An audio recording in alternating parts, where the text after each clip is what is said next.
Nous allons prendre nos Bibles. Nous allons dans l'épître de Paul aux Corinthiens, la deuxième épître de Paul aux Corinthiens. Deuxième épître de Paul aux Corinthiens, chapitre 4. Nous allons lire du verset 16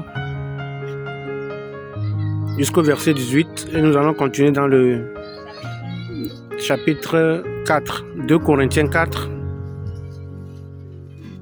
versets 16 à 18. Nous allons déborder sur le chapitre 5. Nous allons le lire aussi du premier verset jusqu'au verset 5. 2 Corinthiens 4, 16 à 18. C'est pourquoi nous ne perdons pas courage. Dès lors même que notre homme extérieur se détruit, notre homme intérieur se renouvelle de jour en jour. Car nos légères afflictions du moment présent produisent pour nous, au-delà de toute mesure, un poids éternel de gloire. Parce que nous regardons non point aux choses visibles, mais à celles qui sont invisibles. Car les choses visibles sont passagères, les invisibles sont.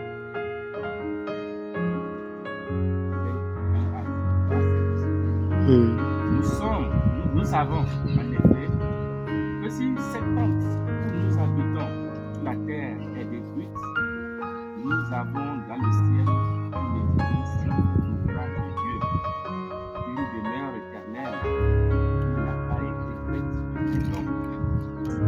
Aussi, nous gémissons dans cette tente, désirant revêtir notre domicile céleste, si du moins nous sommes revêtus. Tandis que nous sommes dans cette tente, nous gémissons, accablés, parce que nous voulons non pas nous dépouiller, mais nous revêtir, afin que ce qui est mortel soit et celui qui nous a formés, c'est Dieu, qui nous a donné les armes de l'esprit. Amen. C'est un grand message que Paul nous adresse ici. Et c'est vrai que dans ces temps-ci où nous sommes parvenus à la fin des âges, on voit des cris d'épouvante un peu partout, des cris de détresse. On entend parler de guerre, on entend des bruits de guerre. Une nation qui s'élève contre une autre nation, un royaume qui s'élève contre un autre royaume. L'anarchie règne un peu partout sur la terre parce que nous sommes dans le temps des nations. Dans le temps des nations, le Seigneur laisse la liberté aux humains de diriger comme ils veulent. Et les dirigeants de ce monde sont des tyrans qui tyrannisent leur peuple. Au lieu de donner la paix à leur peuple, au lieu de veiller au bien-être de leur peuple, c'est plutôt eux qui tyrannisent, c'est plutôt qui assassinent, c'est plutôt eux qui mettent en prison. C'est plutôt eux qui pourraient rien démettre des gens de leurs fonctions. Donc finalement, nous sommes dans le temps des nations. Et ce sont des souffrances.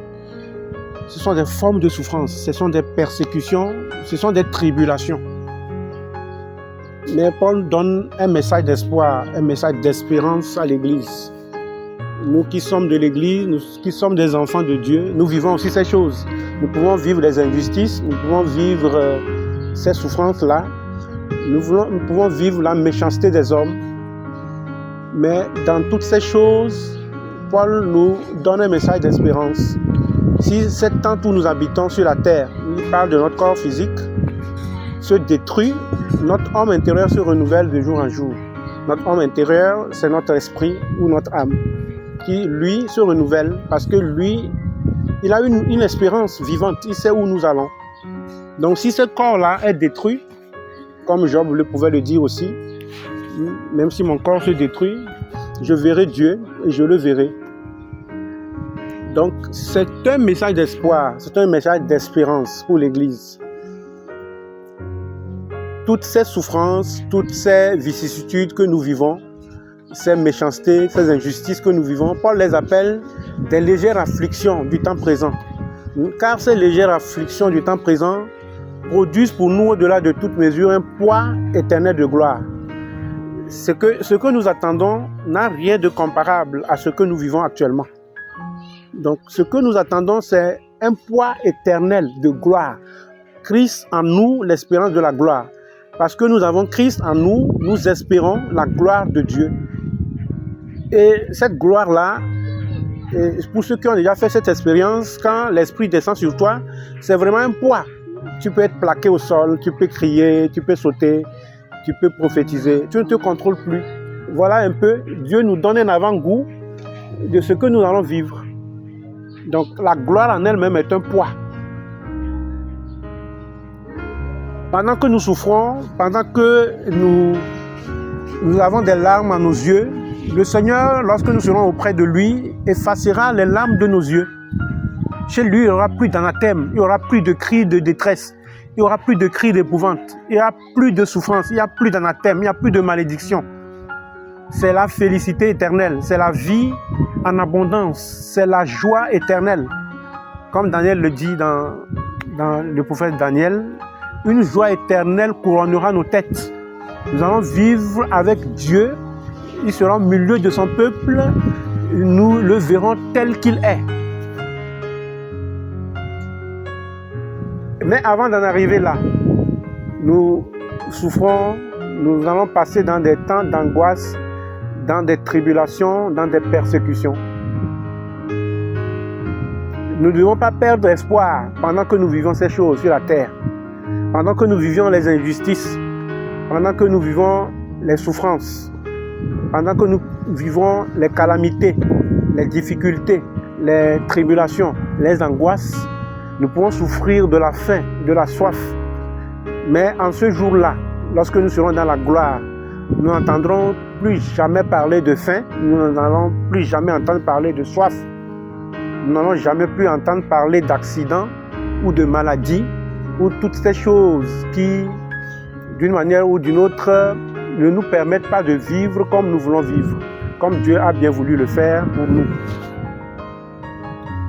Nous entendons une cité qui a de solides fondements, une cité dont le Seigneur est l'architecte et le constructeur, une cité qui n'est pas construite de main d'homme.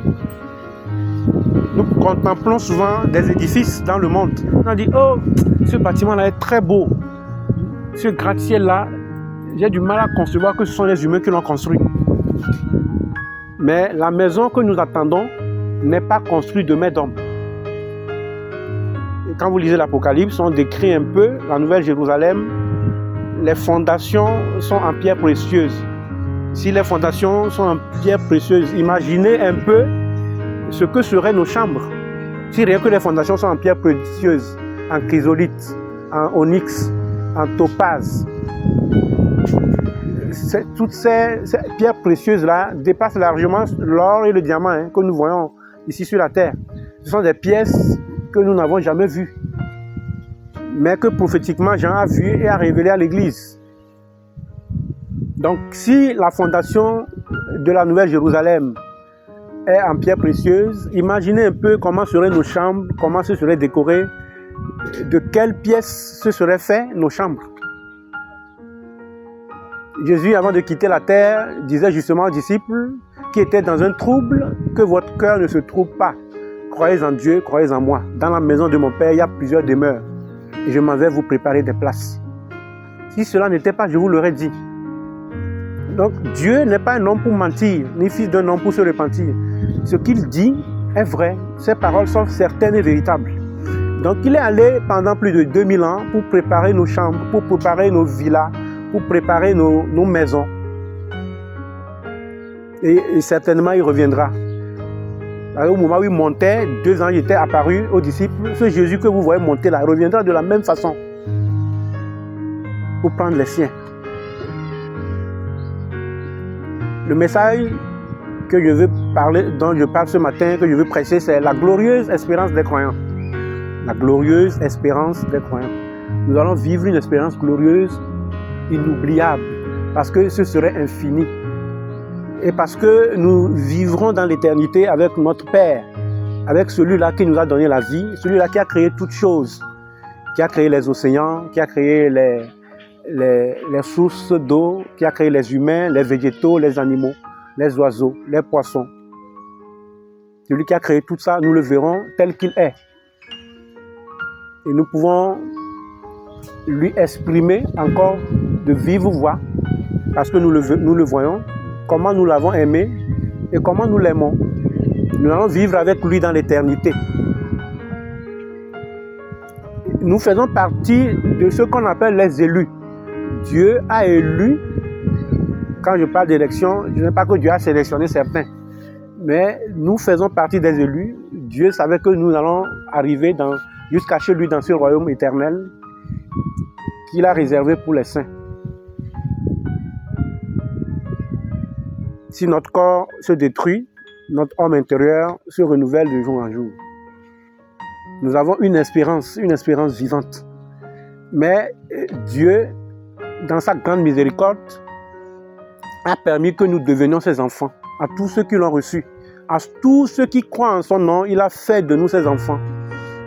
Lesquels sont nés non de la volonté de la chair, ni de la volonté d'un homme, mais de Dieu.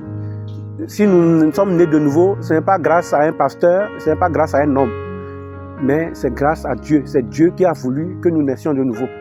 C'est lui qui a répandu son esprit de repentance sur nous. C'est lui qui nous a attirés vers lui. Nous n'avons aucun mérite en réalité. Personne ne mérite d'aller au ciel. Mais dans sa grande miséricorde, dans son amour, il nous a tendu la main et nous avons saisi cette main. Et désormais, nous marchons avec lui, main dans la main. Il est à nos côtés. Il ne nous laisse pas orphelins dans ce monde. Même si nous crions, même si nous souffrons, il ne nous laisse jamais orphelins. Il est avec nous tous les jours jusqu'à l'achèvement de l'âge. Jusqu'à la fin du monde, le Seigneur est avec nous. Il voit comment chacun marche. Il voit comment nous pouvons souffrir. Il voit comment nous pouvons manquer des choses, des besoins élémentaires. Il voit comment nous pouvons vivre la tribulation ou les persécutions ou les angoisses. Il voit comment bien souvent nous tombons malades au point où nous sommes près de la mort, mais il nous voit, il nous soutient. Nous avons reçu la grâce de Dieu et nous ne devons pas prendre cette grâce-là en vain, parce que Dieu nous a fait grâce, parce qu'il a fait de nous ses enfants. Nous devons obéir à sa voix, nous devons obéir à son évangile pour hériter de ce royaume-là. Il faut obéir, il faut compétir selon les règles.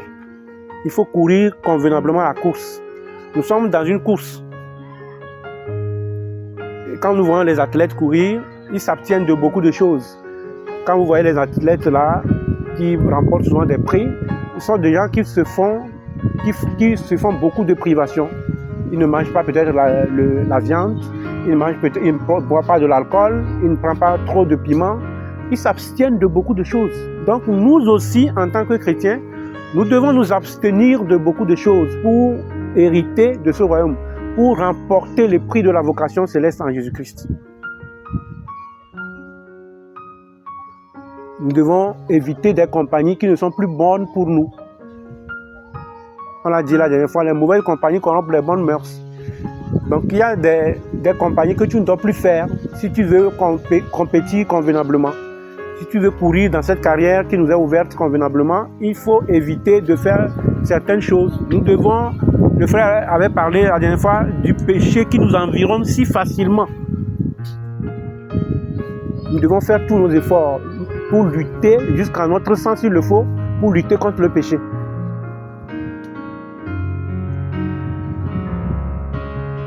Fondamentalement, nous qui avons l'Esprit de Dieu, nous savons que si nous faisons quelque chose qui n'est pas bon, nous le savons.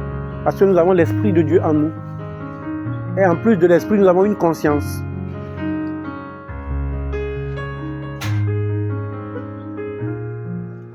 Lorsque le Seigneur viendra dans sa gloire, il viendra prendre les siens. La trompette sonnera et le Seigneur descendra du ciel. Les morts en Christ ressusciteront premièrement. Et nous, les vivants, nous serons changés en un instant, en un clin d'œil. Nous partirons dans les airs, à la rencontre du Seigneur dans les airs. Et ainsi, nous serons toujours avec lui. Mais pour partir avec lui, il faut tenir, il faut garder le dépôt. Il faut garder la foi. Cette foi nous a été transmise une fois pour toutes. C'est à nous de combattre pour cette foi. Et ce que l'ennemi combat chez nous, c'est la foi justement. L'ennemi fait de sorte que nous puissions abandonner cette foi. Que nous puissions dire, oh, il y a des années que j'adore ce Dieu, là, je ne comprends plus rien de ma vie. Je vais carrément retourner dans le monde, c'est mieux. Que lorsque j'étais dans le monde, j'étais mieux. Hein. Et nous pouvons commencer à murmurer contre Dieu. Nous comparaîtrons tous devant le tribunal de Christ. Et chacun recevra selon ses œuvres. Selon qu'on ait fait le bien ou le mal, pendant qu'on est dans la chair sur la terre. Chacun recevra selon ce qu'il a fait sur la terre. Selon le bien ou le mal. Nous aurons des récompenses. Les uns iront dans la félicité éternelle, dans la vie éternelle. Les autres iront dans le feu éternel. Dans le temps ardent de feu ou la géhenne. Ce feu qui ne s'éteint jamais. C'est là où il y a des cris, des pleurs, des grincements de dents. Ceux qui méprisent aujourd'hui l'évangile se retrouvent dans ce lieu. Ceux qui ne veulent pas entendre parler de Dieu. Ceux qui se disent, non, vous là, vous avez le temps pour adorer Dieu. Moi, je n'ai pas le temps pour adorer Dieu. Ceux qui ont pris leur boulot comme Dieu. Ceux qui ont pris leur mari, leur femme comme Dieu. Ceux qui font le mal, alors qu'ils pouvaient faire le bien. Ceux qui voient le mal et le font, alors qu'ils pouvaient faire le bien. Tout ce monde-là seront jetés dans les temps ardents de feu. On les appelle les hypocrites, les ivrognes, les menteurs, les adultères, les voleurs, les meurtriers. Tout ce monde-là seront jetés dans les temps ardents de feu. Et Satan et sa clique et sa bande seront jetés dans ce feu. Pendant ce temps, les croyants sont dans la félicité avec Dieu. Et nous resterons toujours avec lui, pour toujours. Voilà la glorieuse espérance des croyants. Donc si Christ est en nous, nous devons continuer à garder l'espoir, à garder l'espérance. Nous sommes d'ailleurs sauvés en espérance. Comme Paul le dit aux Romains dans l'Épître aux Romains, chapitre 8, verset 24, nous sommes sauvés en espérance. Pendant que nous sommes sur la terre, nous pouvons encore perdre la foi. Nous pouvons abandonner le Seigneur. C'est vrai que nous nous réunissons ici, mais nous pouvons décider de ne plus nous réunir. Nous pouvons décider de ne plus adorer ce Dieu. Je peux décider aujourd'hui de retourner au village et commencer à adorer les fétiches. Parce que nous avons le libre arbitre, le Seigneur ne nous force à rien. Donc, nous devons faire tous nos efforts pour garder le dépôt, pour garder la foi, afin d'espérer entrer dans ce royaume-là. Jésus dit à Nicodème, si vous ne naissez d'eau et d'esprit, vous ne pouvez entrer dans le royaume. Donc, quand on est d'eau et d'esprit, il faut garder ce dépôt-là jusqu'à l'avènement de notre Seigneur pour espérer entrer avec lui. Parce qu'à la limite, ceux qui ont été appelés ne sont pas venus aux noces. Le Seigneur a demandé que le serviteur aille dans tous les carrefours, appeler tout ce monde-là qu'il verra, afin de les convier aux noces de l'agneau.